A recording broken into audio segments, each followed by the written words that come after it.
70% of all the world's fresh water is locked in the ice in Antarctica. That's a huge amount of water, but obviously it's all in ice. So we're going to have a look at how we turn this ice into a cup of tea. Now we know that a litre of water weighs a kilo. So this block here, 3 kilos, that's about 3 litres of water. So we'd get about 9 mugs of tea.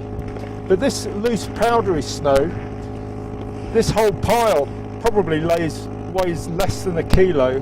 So we might have 2, maybe 3 mugs of tea in here.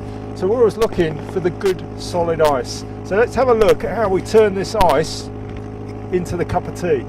So once we've found some good dense snow and cut it into blocks, we bring it here to the back of the caboose, and up there is the hatch which goes into the melt tank. The snow comes in from the outside into this tank. You can see the water level here, and the idea is that we always try and add the snow to fairly warm water. If you add it to the cold water, it just clogs up the melt tank and it takes an awful lot of energy to then melt the snow. So we've got 2 ways of heating the water, and when we've got the generator running, which is over here, we've got 240 volt power supply.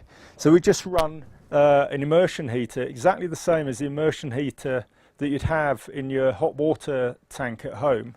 So the generator gives the power to the immersion heater, and that's about 2.7 kilowatts.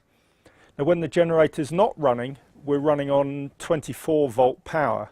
And then we've got a Webasto heater here which runs off the aviation fuel we use, and that circulates hot water through the tank through these pipes down here. Now when we need water, all we do in the living area is turn on the tap, and a 24 volt pump then just fires up, and that takes the water from the tank to the tap.